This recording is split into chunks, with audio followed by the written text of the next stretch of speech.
Hello दोस्तों। तो कैसे हैं आप लोग? आई होप आप लोग अच्छे होंगे और स्वस्थ होंगे। आप लोगों को मेरे वीडियोस कैसे लगते हैं, और अगर ये जानना है तो थोड़ा सा टाइम निकालिए और कहानियों को सुनिए। तभी आपको पता चलेगा कि कहानी कैसी है। और कहानी जैसी भी लगती है आप कमेंट करके ज़रूर बताइएगा कहानी कैसी लगती है। अगर हमारा चैनल आपको पसंद आता है तो बेल आइकॉन ज़रूर दबाइए और चैनल को सब्सक्राइब करना तो बिल्कुल मत भूलिएगा। अनकैनी स्टोरीज डार्क, इसमें हमेशा कहानियाँ बहुत ही ज़्यादा डरावनी और प्रोत्साहित करने वाली भी होती हैं। कोई कोई बहुत ही ज़्यादा रोमांचक भी होती हैं। तो देर नहीं करते हैं, आज की कहानी शुरू करते हैं। आज की कहानी एक ऐसे कब्रिस्तान की है जहाँ पर कहते हैं चीखने चिल्लाने की आवाज़ें इतनी आती हैं कि आसपास के गांव के लोग भी बहुत ज़्यादा डरते हैं। वो लोग तो दिन में भी उस कब्रिस्तान में नहीं जाते हैं। कहते हैं कि उस कब्रिस्तान में जो भी गया है वो जिंदा वापस नहीं आया है। इसका क्या रहस्य है ये तो किसी को नहीं पता, लेकिन जो अनुभव बताते हैं गांव के वो बहुत ही ज़्यादा भयानक है। तो ऐसे ही एक फैमिली है यूपी से, वो वहाँ पर जंगल में जाने का सोचती है। उनकी फैमिली में संजय और रोहन, ये दो लड़के हैं, और उनकी दो फ्रेंड्स हैं, प्रिया और इशिता। ये चारों लोग सोचते हैं कि हम लोग उस कब्रिस्तान में चलते हैं और पता लगाते हैं आखिर ऐसा क्या है। ये साइंस के स्टूडेंट हैं और भूत प्रेतों को बिल्कुल भी नहीं मानते। घर वालों ने तो बहुत रोका, लेकिन इन दोनों ने, लड़कियों ने अपने घर वालों को बोला कि मम्मी ऐसा कुछ भी नहीं होता है, और अगर हमने ये चीज़ें क्लियर कर दी तो हमें प्राइज़ भी मिलेगा, क्योंकि हम लोग कुछ ऐसा करने जा रहे हैं जिसकी वजह से इतने गांव डरे सहमे रहते हैं। अब घर वालों ने भी सहमति दे दी, क्योंकि उनके घर वाले भी इन सब चीज़ों पर इतना विश्वास नहीं करते थे। अब सभी लोग चल देते हैं, अपनी गाड़ी में बैठते हैं और निकल पड़ते हैं उस गांव की ओर जहां पर वो जंगल है। इन सभी ने सोचा था कि हम रात के वक्त चलेंगे ताकि हमें सब कुछ क्लियर हो जाए। अब ये अपनी गाड़ी में जब चल रहे थे उस वक्त समय हो रहा था रात का 8 बजे।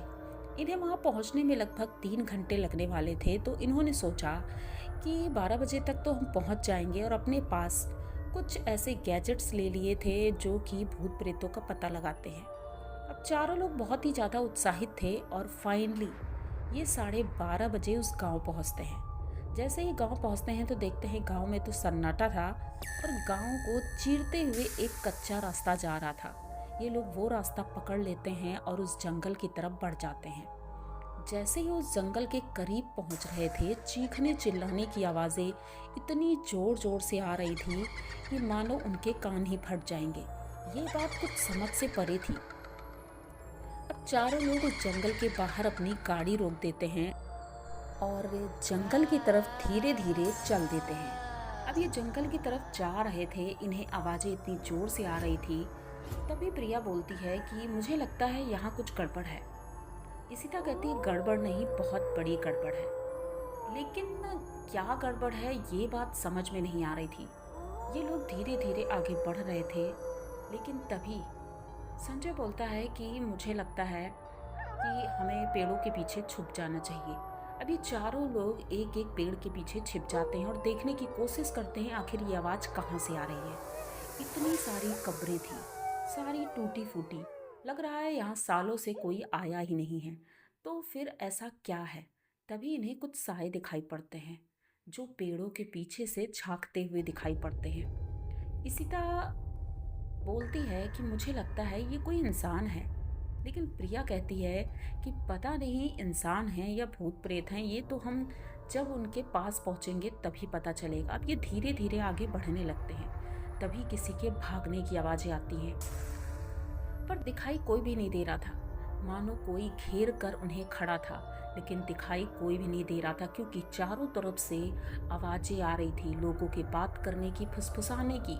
लेकिन अब इन लोगों को डर भी लग रहा था कि शायद किसी ने हमें घेर लिया है और अब हमारे साथ कुछ भी हो सकता है।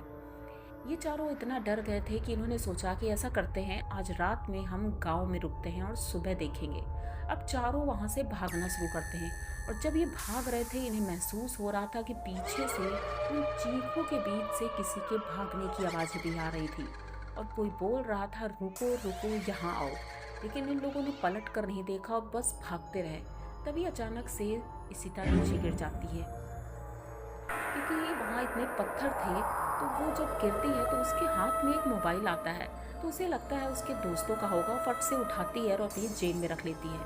और वहाँ से ये सब निकलते हैं, पास के गांव में जाते हैं और गांव में प्रधान जी के घर का दरवाज़ा नॉक करते हैं। तो वो रात के वक्त भी दरवाज़ा खोल देते हैं और पूछते हैं आप लोग कौन हैं। तो ये अपनी पूरा इंट्रोडक्शन देते हैं। तो वो कहते हैं ठीक है अंदर आओ। अब ये लोग अंदर जाते हैं, बात बताते हैं। तो वो पहली बात तो विश्वास ही नहीं कर रहे थे कि तुम लोग वहाँ से जीवित वापस कैसे आ गए। तो इन लोगों ने कहा कि हमें कुछ गड़बड़ लग रही है, लेकिन उन्होंने विश्वास नहीं किया। उन्होंने कहा सालों से वहाँ से चीखने चिल्लाने की आते हैं, लेकिन जो भी वहाँ जाता है पता नहीं कैसे उसकी वहाँ मौत हो जाती है। वहाँ पर भूत प्रेत है। अब किसी को कुछ समझ नहीं आ रहा था। रात भर ऐसी ही बातें चलती हैं और सुबह होते ही ये लोग अपने घर के लिए चल देते हैं क्योंकि इन्हें कुछ ऐसा मिला ही नहीं।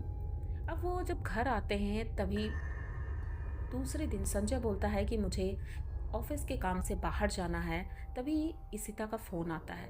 इशिता कहती है तुम सभी मेरे घर आओ, मुझे कुछ बात करनी है इम्पोर्टेंट। अब ये सब उसके घर जाते हैं। जब घर जा कर के उससे मिलते हैं तो वो कुछ दिखाती है, अपना लैपटॉप खोलती है और एक वीडियो दिखाती है। ये सभी लोग लैपटॉप में वो वीडियो देखते हैं। वो वीडियो देख करके इन सबकी आंखें बड़ी हो जाती हैं। इशिता बताती है ये वीडियो उसी जंगल का है जहाँ पर हम गए थे, क्योंकि ये वही दृश्य है और वही चीखने की आवाज़ें हैं। लेकिन ये चीखने की आवाज़ें आ कहाँ से रही थी। तभी वीडियो में दिखाया जाता है कि कुछ सिपाही और पुलिस वाले एक कुएं की तरफ बढ़ रहे हैं। एक बहुत पुराना कुआं और बहुत बड़ा। सीढ़ियों से नीचे उतरते हैं तो देखते हैं वहाँ बहुत बड़े बड़े स्पीकर लगे हुए हैं जिनसे ये चीखने चिल्लाने की आवाज़ें पूरे जंगल में गूंज रही थी। और जब और नीचे जाते हैं तो एक कमरे की तरह एक गुफा बनी थी। उस गुफे में 20-25 लड़कियां कैद थी। उन लड़कियों को वहाँ से छुड़ाया जाता है और पता चलता है उन लड़कियों के द्वारा कि यहाँ पर लड़कियों को ला करके कैद करते हैं और फिर विदेश सप्लाई करते हैं।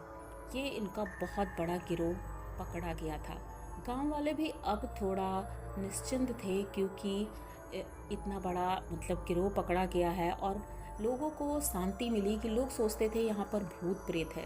इशिता कहती है देखो मैंने पहले ही कहा था कि वहाँ पर ऐसा कुछ भी नहीं है। तभी याद आता है उस मोबाइल के बारे में। अब इशिता वो मोबाइल निकालती है और जब उसे चार्ज करने की कोशिश करती है तो चार्जर लग नहीं रहा था, फ़ोन स्विच ऑफ था। किसी तरह दुकान में जा करके उसे स्विच ऑन करते हैं और उसमें जो सबूत मिले थे वो बहुत ही ज़्यादा इम्पॉर्टेंट थे। तुरंत एसपी साहब के ऑफिस जाते हैं और वो सबूत देते हैं। उस सबूत में पता चलता है ये मोबाइल फ़ोन विनोद नाम के एक जासूस का है और उसकी मौत उसी जंगल में उन लोगों ने कर दी थी क्योंकि वो वहाँ पता लगाने गए थे ऐसा क्या है। उन लोगों ने उन्हें देखते ही मार दिया था और उनकी बॉडी वहीं छुपा दी थी। बॉडी तो मिल जाती है क्योंकि उनके कंकाल ही मिले थे, डीएनए मैच हो गया। और जब उस वीडियो में देखा गया तो वीडियो में सबके चेहरों के नकाब उतर गए थे, कौन कौन उसमें शामिल था। विनोद जी ने सब कुछ रिकॉर्ड किया था उस मोबाइल में, लेकिन भागते वक्त उनसे वो मोबाइल गिर गया था जो कि इशिता के हाथ लगा। ये बहुत बड़ा सबूत था। एसपी साहब खुश होते हैं और उन चारों लोगों को इस काम के लिए उन्हें 1-1 लाख रुपए की इनाम राशि मिलती है। अब इनके घर वाले भी बहुत खुश हुए थे कि फाइनली हमारे बच्चों ने ऐसा कुछ काम किया है। जो गांव के लोग इतना डरे सहमे रहते थे सालों से, आज उन्हें चैन की सांस मिली। तो आप लोगों को क्या लगता है, क्या ऐसा भी होता है? अगर होता है या नहीं होता है, जो भी आपको लगता है कमेंट बॉक्स में ज़रूर बताइएगा। और आज की कहानी अगर आपको अच्छी लगती है तो एक बार ये सोच लीजिएगा कि हर चीज़ के ऊपर विश्वास करने से पहले उसकी तह तक जाना ज़रूरी है, तभी उस चीज़ पर विश्वास करना चाहिए। तो आज की कहानी आपको जैसी भी लगी हो, अगर अच्छी लगी है तो प्लीज़ चैनल को सब्सक्राइब करिए, लाइक कमेंट करिए, शेयर करिए और बने रहिए हमारे साथ। इसी तरह की नई और अनोखी कहानियाँ मैं लेकर आती रहती हूँ। तो मिलते हैं फिर किसी नई कहानी में, तब तक के लिए डरते रहें।